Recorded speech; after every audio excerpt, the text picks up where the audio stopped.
Good afternoon, everyone. I'm Erika Heald, your content chat host. And today I have Lee Odden in the hot seat. I'm so excited because Lee and I always have great conversations. And today we're going to be talking about something that I know it's going to help a lot of folks because everyone I talk to who does content marketing is talking about how it's so hard to get that attention, to break through the noise and to be found because let's face it, Google search traffic is not what it used to be. So Lee, for folks who don't know you, could you take a minute to introduce yourself and tell them a little bit about who you are and what you do? Sure. Well, it's great to be here, Erica. And I agree, we do have great conversations, and I'm happy to have one in front of other folks about this topic. So I am the CEO of TopRank Marketing. We're a 25-year-old B2B marketing agency. We are, a business that has evolved quite a bit over the years, starting as a PR and SEO firm in 2001, and fast forward to today, and we're pretty much a full-service B2B agency serving a mix of mid-market and large enterprise brands. In fact, we just celebrated our 13th year of serving LinkedIn with content and SEO consulting, and other companies like that. So we're a business that does our best to walk the talk, meaning that we experiment quite a bit on ourselves and use those learnings as well as the cumulative knowledge of solving difficult marketing problems for a portfolio of clients, and develop best practices out of those sorts of things. So we're constantly testing. We do original research. We publish research reports. And we're very much involved in this cycle of this idea of hypothesis and testing and validation, and this just continuous state of optimization, both from a process standpoint and from an impact standpoint. So I'm lucky to have a great team of creative people, analysts, and content creators and social media folks, influencer marketing folks, and of course search folks that help make magic for some really great clients. And it was one of those playbooks, and we'll get to it in a minute, that actually prompted me to say, oh my gosh, we totally need to talk about this. But first, let's just start by setting the stage. And, it's really clear because we all know that the way that we approach in our everyday personal life, the way that we approach finding out information or making purchase decisions, it's vastly changed. We're not necessarily starting with a Google search, or if we are, we're starting with Google search with the AI turned on, or we're going to a Claude or another, favorite generative AI tool to ask it to compare some options that we've heard about from friends. So it's a vastly different experience. So I'd love to, have you kind of give an overview for folks who are, in denial maybe about how this new zero-click search world, and with people using all of these other tools for finding out what they need, how that's really changed discoverability for content marketing. Yeah, it's a great, kind of summary of the current state of, I guess you'd call it fragmentation. Discovery is fragmented. And, it used to be this wonderful thing to just go to Google and get the answers you're looking for. But, people are drawn towards the user experience of chat and the AI tools that afford that. It's just a convenient, different experience. And certainly AI overviews and AI mode on Google provide some of that.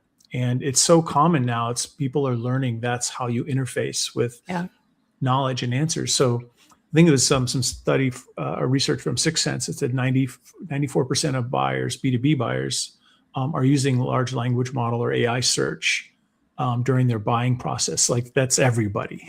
Yeah. and at the same time, there's expectations that organic search or standard search is dropping, or Gartner, I think it was, that organic traditional search will drop in popularity by 25% by the end of this year. Maybe not. I mean, there's other data that shows that organic search is even more popular. And one of the reasons I think that might be is because, if you look back, Erica, sure you remember when social media was a newer thing, right? Yep. And people would discover things through social. Like your friend would post something on social, you hear something from a brand on social, but it's like, yeah, okay. Then what do? Well, you go over to Google to validate it, Yep. right? And that validation behavior is very much in play in a world of AI search, because while AI search is probably the fastest growing discovery channel that's out there right now, there's also trust issues because Yeah. information isn't always reliable. So people are going to other sources to validate, and that's part of what's fueling that fragmentation. And so where are you as a brand in this search, in this discovery experience, right? You can't rely just on traditional Google search. You've got to be where buyers are actually looking. And that's where this notion of best answer marketing really came about.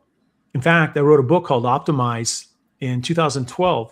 I've got it on the And bookcase. yeah, I've got it up here somewhere. And in that book, there was this holistic view of search being something that will connect people that are looking for anything with information that will answer their questions. And that's where I first started using the expression best answer content. Fast forward to today, and now it's a whole, marketing system that we've architected to help folks navigate this world of fragmented search, the rising popularity of AI, and what does that actually mean for ultimately driving, discovery, driving engagement, and I think more than anything, driving decision confidence, because it's not enough just to be visible. It's, you've got to help inspire people to actually take action.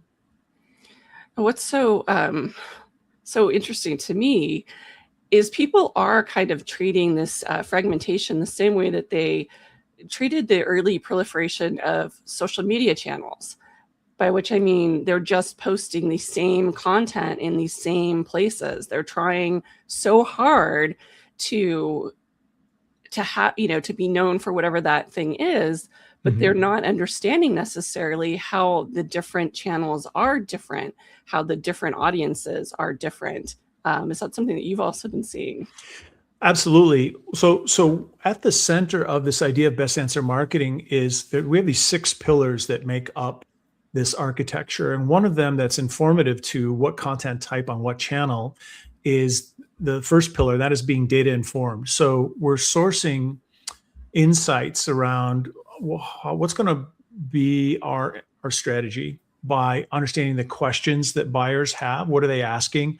Where are they asking them? And what are their preferences for content format when trying to get those answers? And so doing some of that upfront homework and collecting data around buyer information, consumption, and discovery preferences will inform then subsequently your content mix and content format mix. So, there's some obvious things super obvious like video on YouTube or whatever, but video on LinkedIn, for example, absolutely. And also there are notions like, well, does B2B, and video belong on TikTok? Yes, absolutely it does. And so, but what the answer to that and the knowledge that informs your decision making is ideally informed by the data you can collect about, through audience intelligence, CRM analysis, SEO analysis, doing surveys and interviews with your customers and that sort of thing. And that way you're giving people what they want. Yep. You're giving them what they want, where they want, and in the formats that they want. And that's especially true if your audience is part of a thriving Reddit community, because people, you think of Reddit just as being consumer related, but it's not, because if people are in the habit of having Reddit be their morning newspaper, and I know my partner, that's his morning newspaper. He has it up and his feed is all the different things. It's not like he has a personal feed that he looks at separately from his, being a school nurse feed. It's all there in one place. And, it really has become this, this front page of the internet for so many people. And it's completely different than any other channel. It is. It's its own internet in a way, in that the depth of community and diversity of community there represents just about every topic you can imagine. And you're right, it is different in the way that you would engage with that community. You don't just go and publish and hope for some sort of you don't toss a link out there unless you're looking to be flamed. You've got to earn it, right? You've got to earn the respect there's so many rules to follow, some explicit and some just, you've got to be part of the community to understand what Yep. the values, the mores, and that sort the community guidelines might be. And so you've got to earn it, and you've got to approach it a little bit differently. And that's the thing. If you want to be effective, you're not going to throw, the exact same digital spaghetti against every single wall. That's where this data informed pillar comes into play so meaningfully, in that, you're pulling on the strings of intent and interest, and even things, insights that can give you ideas around storytelling that matters to a particular audience. Yep. And then you can connect the dots between those data points and what it is that you're trying to be known for, the value you're trying to bring to the marketplace, and then decide, well, what kind of stories are we going to tell, and what channels, and in what format. So then what does that integrated strategy, then that next part, this next pillar, what is it that you're doing differently than what we might be used to in traditional content marketing? So we're thinking about the other pillars as we develop the strategy. So the pillars are, besides data informed and the integrated strategy, the other three that are quite informative, that make up what the strategy is. Obviously, that strategy is answering why are we doing this, and to what end, and with what audience, and that sort of thing. But the third pillar is what we call a trust system. So credibility is so important. And there's a lot of reasons, I'm sure folks watching or listening understand why is being trustworthy so much more important today than maybe in the past. But we want to architect those signals of trust.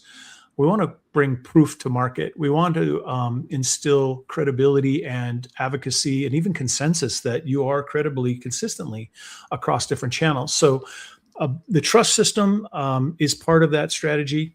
And how do we architect that? The next one is around content. And in this case, we are going beyond text content and to really focus on experiential content. So, think about, there's an old expression, facts tell, stories sell. And what better way to tell a story than through creating an experience of some kind? So that's video, audio, interactive, events, that sort of thing. Yep. And then the pillar that follows that is multi-channel discovery, meaning that, that's at the center of this idea of being the best answer. So in the case of a particular brand, they may find that their customers are most meaningfully engaged on LinkedIn or on Reddit or Substack or something to that effect. And so understanding what channels make sense are the channels where you want to focus on. So that multi-channel discovery is key, because obviously no one's winning by being the best answer on just one channel, And then what ties it all together is unified analytics. So basically taking all those different elements of your strategy and making sure you have those aligned to an analytics solution that allows you to dashboard and instrument the KPIs and outcomes that you're after in a meaningful way. Well, I love this, because basically these 6 pillars, over the past 2 months, I've had guests that have talked about each one of these. Last week it was Robert Rose, and we talked very extensively about trust, because it's so core to being able to maintain that audience and build those real relationships. Because if people don't trust you and your brand, you can't be in the business of doing content to reach them, because there's so much shoddy content out there that's AI generated and trying to fool you. No one wants to feel fooled, and not everyone picks up on the tells.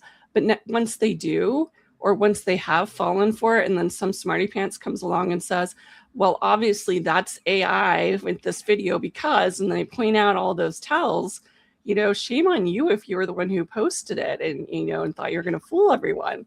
So it becomes so much more. It's the kiss of death.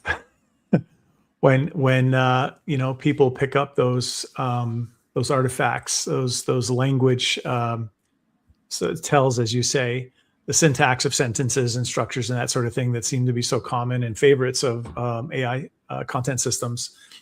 You're right. Trust and the thing is it's not just about the objective of being trustworthy, right? But it's also, that hand in hand is relevancy and understanding intent and those sorts of things. But also, what are the signals that build trust? What are the sources that deliver those signals? And so part of a trust system that we talk about is sort of, picking things like original research to base your marketing program on. You might start with original research, go to thought leadership, and then thought leadership can then be repurposed into demand gen programs, for example. But you've got statistics that are based on, real data, real humans sharing their answers about their preferences, about what's going on. Influencers and creators. In B2B, there's this sort of shift towards using the word creator, and creators and influencers are not exactly the same thing to me. And we've been practicing influencer marketing since 2011 or 12. So I have some opinions about this. But regardless, the output or the outcome, that you're after can be informed through these different sources or signals of trust. And another one that can work along with this idea of having original research and having industry experts, validate and contextualize, that research or the expressions that you're trying to be known for, is earned media, obviously, and being able to have third-party validation, not just with industry experts, but publications or things that people subscribe to. So it could be a newsletter or a podcast or something like that. You can architect those sorts of signals. And when you can create continuity, not exactly the same thing, but you can create some level of continuity authentically, that everyone's pointing in your direction, that leads to the kind of confidence and certainty that people are looking for. I spent a year at Highwire PR, which was a mid-size, B2B technology PR firm. And that was something they really had down to a science, how to build those recurring pieces of proprietary research where every single question was very specifically architected and so that they could pitch that one answer to that one question to a specific, media contact. And they really had it down to a science because they wanted to have that really, that burning question that people wanted answered and the data, and to be able to pitch it exclusively to the media. So then they'd get all this coverage from doing that proprietary research, which then made it really easy for the comms leaders to continue to have the budget to do that. Because when you're getting that kind of consistent coverage, that makes it easy, to justify the spend. And then you have all the other benefits that come along with it. But that is such the easy to quantify kind of ROI that frequently is the difference between getting a budget for doing this kind of work and not. Well, for sure. And the value delivered through that exercise extends beyond, visibility in a publication that your buying audience is paying attention to. When it's a citation, when it's something that's digital, well, that's something an LLM can pick up on. Yeah. And it can be a signal that it uses to probabilistically determine that you're the answer, right? At the same time, it could be a citation and or include a link. And maybe that's a signal that Google pays attention to in surfacing your brand as the answer. Now, besides that, the secondary effect of high visibility in the places where people are searching, especially if those people, not just buyers, but people who are in a position to publish. It's interesting how there's an expression, the richer you are, or the more money you make, the more money you make. I know that's probably a horrible analogy, but the more media you get, the more media you get. And part of the reason why is because that media coverage you're getting is going to increase your visibility in these places where people are searching, and other folks who are covering that topic are then going to follow you, and people who are making genuine listicles, people who are writing blog posts, people who are inviting guests on shows, featuring content in newsletters and so forth. It creates a sort of momentum. Yeah. But that momentum isn't something that is purely self-maintained. You've got to feed it. You've got to continue to feed it. You've got to continue to be interesting. You've got to continue to be novel and useful in order to make it work. But wow, when it does, it's a beautiful thing. Everybody wins. right? 100%. Buyers get what the information they're looking for. Media gets useful stories to tell their subscribed audiences. And of course, brands get to, deliver their solutions to buyers that actually need them. And, buyers, one of the things that they're really always looking for are those true interactions with customers. And that's something that I feel, I've seen, as a consumer of the playbooks that you put together and your research over the years. You guys do such a good job of that because you have your B2B customers. They're featured all the time in content that you're creating. So you're not just saying we work with all these amazing companies and they love what we do. They're talking about the work that they're doing with you and the results that they're having. And in the same way, those are the same kinds of conversations that people can have at industry, dinners where maybe it's at an event. I've certainly been to a number of those that are marketing related events where you gather a couple of your best customers and some, speakers from an event and some folks that you'd love to have as your customers. And that is a content experience because you're putting together the right people for the right conversations at the right time. And I think it's interesting because in the past, people probably would have thought of that as more of like, oh, that's a field marketing activity, that's an event activity. But I've been an attendee, but I've also been the marketing person putting those things together. And my whole experience, my whole career in-house was content. So it's nice to see, to me, that experiential content like that is finally being seen as, hey, this is a content opportunity.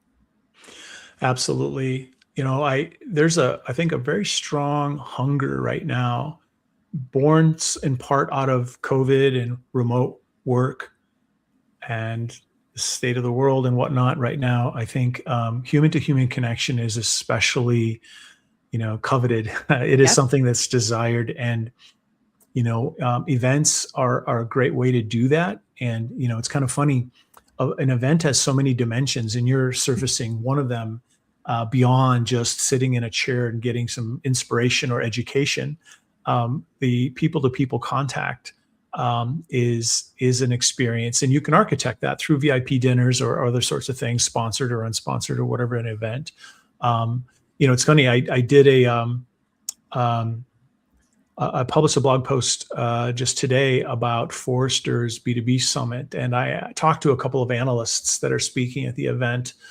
And I asked them, how can people get the most out of the event? Yeah. And what you're talking about, what you just brought up, Erika, is the thing that was most often suggested in that is you've got to connect with people, find opportunities to connect with other people, have questions in mind, of course, things you want to solve for, but, connect with analysts one-to-one, connect with peers, other attendees, and I would echo that advice. I can't tell you how much mutual benefit has occurred as a result of really focusing on that human-to-human connection through events. What's funny is Phyllis Davidson, who is a Forrester analyst. Yes. She and I worked together at Anaplan. We actually were elbow to elbow in our workspace back in the day. And that's what she was always talking about because she was doing the demand generation and I was doing content. So we were right next to each other. And we were always talking about that. And it was fantastic for me because she would feed me back all those tidbits of things that people were saying and, comments they got. And it's the kind of thing that, today I can't imagine these things being separated. They really need to be all together. That's, you just brought up something that's like a gold mine of insight in when, someone who is customer facing, prospect facing can share the sorts of things that, buyers are actually asking about, pain points that they're experiencing. What my Alexis Hall on my team, who's a very, very important person in our business, and has a lot of prospect facing conversations. She just delivered an FAQ to me today. It's like, this is gold. I mean, like this is an FAQ, but not the answers. It's the questions. These are all the questions that people are most often asking me about that particular topic. And my response was, great. Now we're going to become the best answer for those things. That's what I love that. That dynamic is really important. So I think folks that are, watching, listening, whatever, just think about what are those points of interaction that you can harvest. Back in the day, I used to talk about, get customer success as they're answering questions to BCC marketing on the kinds of questions that they're hearing a lot. I don't know if that would still work today or not, but you could mine your HubSpot data, connect Claude or GPT to HubSpot if you are running HubSpot or other CRM, and see if you can mine the questions that people are asking. Have conversations with folks on the different teams in your organization, and get some insight into what is it that people are wondering about. We use tools like query fan out simulators. People also ask simulators and that sort of thing to understand the kinds of questions that people are asking. We reconcile that against actual customer interviews and things like that. It's an amazing source of information to help you create, I guess what I'd say is less mechanical and more meaningful types of content and content experiences. So from your perspective, which is certainly, as somebody who heads an agency, but you work with all of these different types of B2B companies, where does the best answer marketing fit in relation to the brand building, the demand generation, and revenue goals? Like, how does it kind of fit in there with the rest of the marketing programs? Well, for us, best answer marketing is the architecture which we deliver value for solving marketing problems for our clients. So, it's not trying to be a category per se or anything like that. It's just that, we want to make it front and center that, this idea of being the best answer is the intersection of utility and value proposition and all the sorts of things we hope to achieve, across the entire customer life cycle. And so it fits in that it is able to deliver on brand, it is able to deliver demand gen programs, and it is able to contribute measurably to revenue outcomes, right?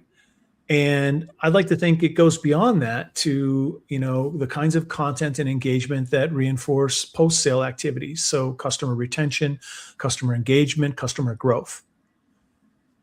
I think that's really important because too often we think about all of the content priorities as being before somebody purchases. So even, we think of the out of market experience as before they've purchased, but so much of it is, after the purchase, because if you're able to keep them engaged, if you have great content that helps them get more out of whatever it is that you provide to them, then they're going to be talking about you. They're going to be your best salespeople because of that word of mouth, because of sitting at conferences and hearing somebody say that they've got a problem and, just doing let me refer you to someone.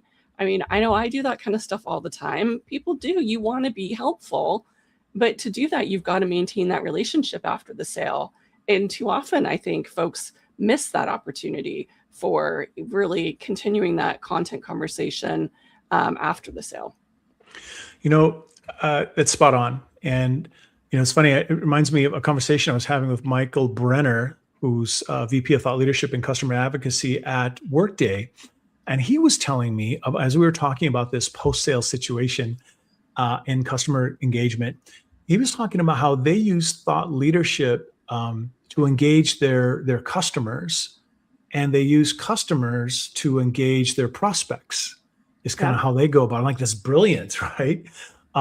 So, we even had we did publish a research report. In fact, I love this, being able to, especially if you're not logged in to Google or anything like. But if you search for a B2B thought leadership report, you're going to find this report. And fingers crossed that actually happens with people based on their search history. I don't know. It's pretty bold. Anyway. And we found that it was something like, 97% of so we surveyed 797 senior B2B marketers, and 97% said thought leadership was important and critical to full funnel success, but less than half are using it at all after the sale, right? Like a lot less than half. And it's just kind of interesting. And so Michael kind of turned that on its head. And he's like, well, no, we're using thought leadership definitely to engage your customers. And you think about it, and it makes sense, because the kinds of what thought leadership is, it's information that helps business leaders make better decisions, right? It's not pitching or selling anything. it is providing utility and strategic direction around a thing. And, for someone who's already your customer to be able to add a layer of that kind of value, well, first of all, it's going to differentiate your brand from somebody else. That's for sure. And secondly, not in order, of course, but secondly, it's going to give your customer an experience that is, really going to be something that sinks in, that's meaningful, meaning that, it's thoughtful, it's relevant, and it's something that is so valuable strategically that it's going to totally differentiate you from anybody else that is purely simply trying to retain you with minimum viable resources. And what's so cool is when you put that effort forward for doing that with your best customers, you can still repurpose that content for other things that you want to do. The example that comes to mind for me is Salesforce would host these like very VIP, limited number special webinars where they would have an internal thought leader paired with an external business author, and they would have a conversation and let certain customers ask questions of that author and have kind of a roundtable. And then I would be hired to take that transcript, do an interview with the author again, and create a piece of content that was for their more general audiences, and to have something that would be surfaced in discovery for people who weren't their clients yet. And that was, to me, that was such a smart twofer, right? You do this really bespoke, great in-person event for your best customers, but then you can make something great out of it too. So it's not a one and done. It's a huge opportunity. I love that example. Yeah, that is fantastic, because you're creating this in-person experience for the people that are there. That content for the general consumption is useful, but you can even give a copy of that to the people who attended as a takeaway or as a thank you after the fact. I love that example. That's great. And I know, of course, some people watching right now are going to be like, well, Lee and Erika, that's really great for Salesforce, but we don't have millions of dollars in our budget. So, what is your advice for folks who want to get started with Best Answer Marketing? Like, what are the budget-friendly ways to kind of get in there and start to build that proof of concept? So let's follow the 6 pillars and look at and take a sort of a search/AI search perspective in terms of, okay, we want to reinforce our visibility and credibility around some solution that we stand for, that we represent, that we provide for our customers. So I think it would start with that understanding what are the questions buyers are asking, right? And there are a couple of different tools. If you're already engaged with SEO, then you might have a subscription to Ahrefs or SEMrush or something like that, and they have question discovery tools within them.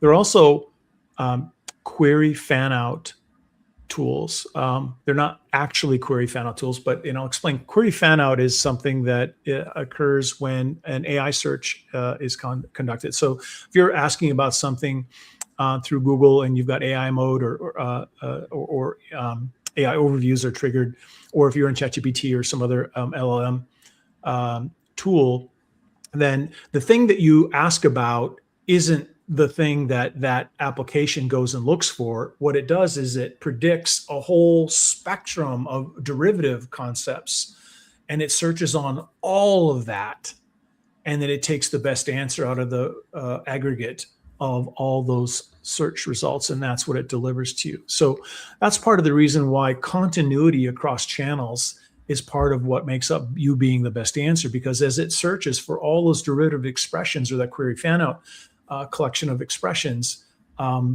you can sort of correlate that. If I am frequently cited as the best, accounting software for small businesses solution across influencers and publications and and even in different places where you can be digitally discovered, then ultimately it's pretty straightforward, probabilistic determination that you're the answer for that thing. So understand what the questions are. And I spend so much time on that because it is probably one of the most important things. Understand the architecture, or understand the questions that people are asking, and then translate that into your content strategy or architecture. Like, what questions are you going to answer that are relevant to moving buyers forward? Segment that by stage of buying journey or whatever, and that's part of your strategy.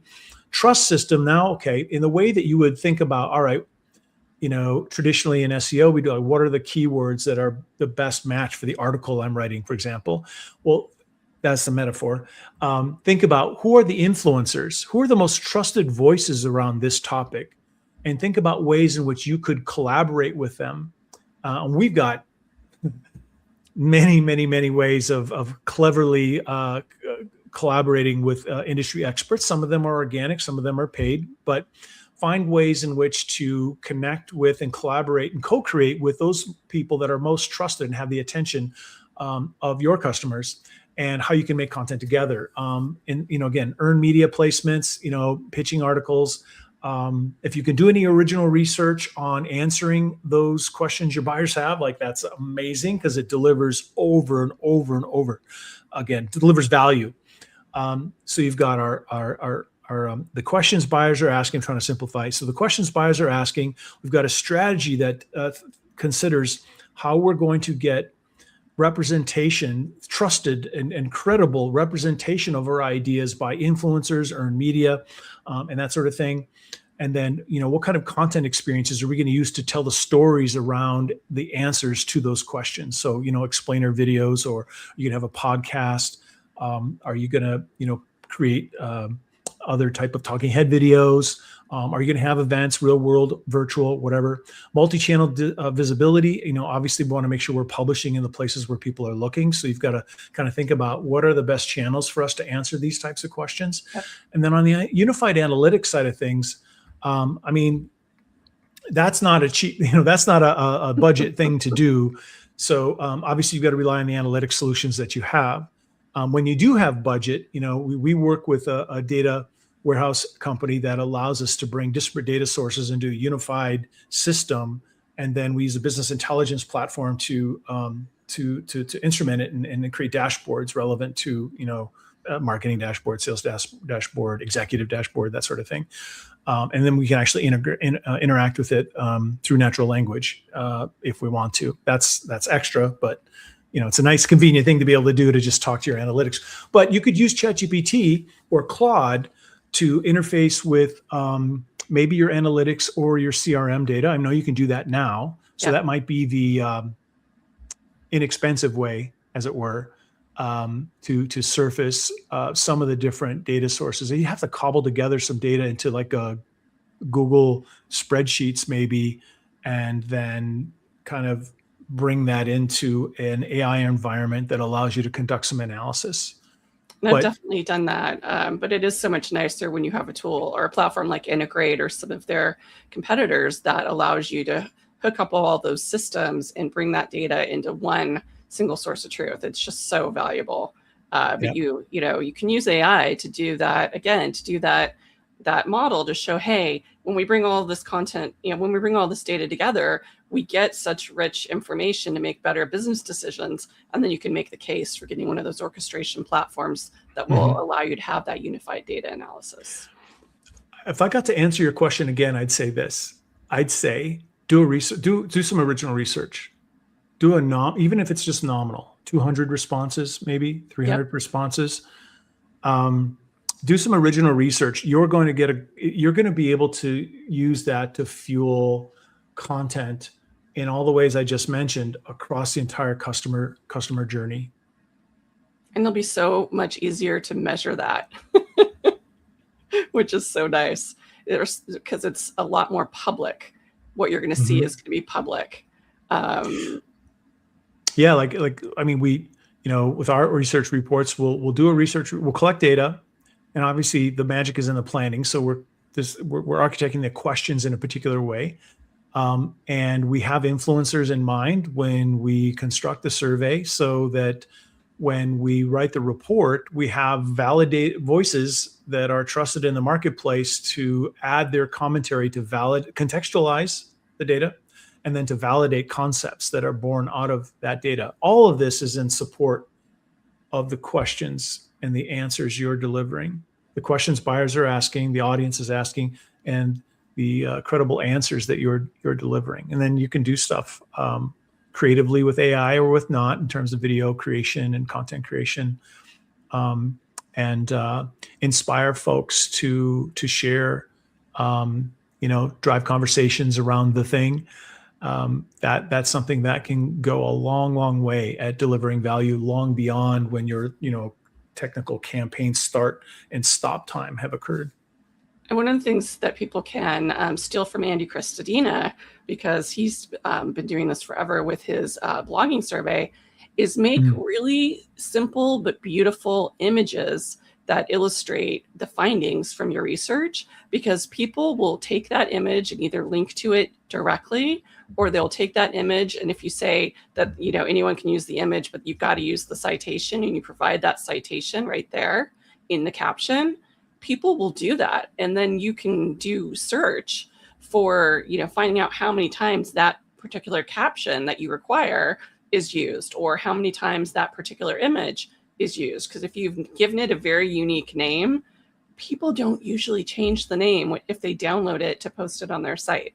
And then the people who just use the link because they don't even want to host it, that happens all the time too. So you end up with this piece of content that's embedded in the different ways that you're sharing your research, that then is so easily shareable that people will share it. Because if people can have something for free that gets the point across that they want to make, they're going to share that a lot. Yeah, one trend I've seen with research reports is, and this is really central to best answer marketing too, is on the experiential side. In our own research about thought leadership, we found that the majority of marketers say that interactive experiential content makes a huge difference in terms of engagement. But what was it, 33%? Only 33% actually use it. So we're seeing things like IBM has a thought leadership group in it, and they launched this AI tool that allows you to interact with all of this research, right? So you can ask the research report questions. Nice. And I know there's people adding links to content now to kind of trigger you to be able to ask questions of that content or whatever. But this is literally like, and it's funny, I just vibe coded a thing for our own research report that does the same thing. So you can just go to Google AI Studio and it's amazing. Not only did it create a summary of how to experience the research findings, but it also had a readiness guide. So it's a quiz basically you could take to kind of determine whether this sort of thing is a fit for you or not. And then it also had, you could interrogate the survey findings via an AI chat tool. And so this is all available right now. And it's just a matter of figuring out, how to do it securely. But it's fun times. And, maybe in that case, it's not so much about sharing the individual statistics, which is a really useful idea, but it's about driving utility around the destination such that, you've got a lot of publications and people who have, relevant and notable audiences pointing in your direction. Now, I have to ask you this because I got asked this when I gave my Marketing Profs webinar a few weeks ago and was talking about the way in which I build custom GPTs. And there are a bunch of folks that are locked into the Microsoft ecosystem because of their workplace and the IT roles. And so they frequently, they'll get a little exasperated when we're talking about Google AI Studio, Google Gems, ChatGPT, et cetera, because they aren't necessarily allowed to use it at work. So I don't know, have you worked with clients who are in that kind of situation where they're having to use Copilot? Because I believe Copilot has a very specific studio license that you have to get in order to be able to do any of that kind of stuff. So I don't know if you've had experience with that, or if you've just helped coach people on how to get that marketing IT exception. I send them Pam Didner, and she can teach them about Copilot and any other AI platform. So no, we haven't. And the utility of our consulting is really less about how a thing is made and more about what the output is. Yeah. So we don't fall into that situation necessarily where collaboration is happening within an AI platform in that way. Gotcha. And I'm totally going to steal that answer. I'm going to tell people, talk to Pam Didner. Pam will love that. She's written a couple of books on how to use AI and yeah. Oh, I mean, I know there's other folks like Chris Penn, obviously, that you can, I can't go wrong there either. So I think the other answer is to hire, an external agency or a consultancy who can use those tools on your behalf, who can build those things on your behalf. Because if you are stuck with those kinds of limitations due to security concerns that your organization has, frequently that doesn't mean that any of your contractors have those same limitations. So I do think that can be a good workaround. And I know I have clients that they've literally had me do that for them, build that, custom GPT for brand voice, for example, not using any confidential kinds of information, doing it 100% with things that are out there and available publicly if you know where to find them, because then they can use that GPT and it's not, breaking any of the rules. So I think there's always a way, there's always a good workaround. That's what I learned from my decade at Schwab. I learned there was always a good workaround. Well, we're getting close to the end of our time today. So I'd just love it if we could kind of close out with, your advice for marketers who are feeling just a little overwhelmed with how discovery has changed and who just, really want to kind of dive in and learn more about this, and maybe give a little bit of a plug for your Best Answer Marketing Playbook too. Sure.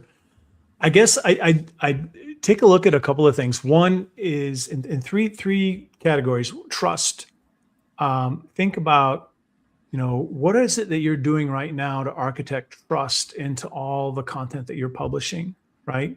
And think about back in the old days, like I said, if you were optimizing for search, you'd know that you'd have keywords mapped to individual content objects, right? And it's like, the intent of this is to be discovered when people are searching for X. That as a metaphor, think about, okay, what are the signals that will build trust around this thing, whether it's an ebook or a blog post or a video or, whatever it is, digital and public. What are the things that you're doing to build proof and credibility in that particular idea, in that particular content asset, and think about the gap between where you are and where, maybe where you could be. The second thing is discovery. Fundamental. Are you the best answer for the things that you want customers to think of you about in all the places where they're looking? And so you got to figure out from a measurement standpoint whether that's true.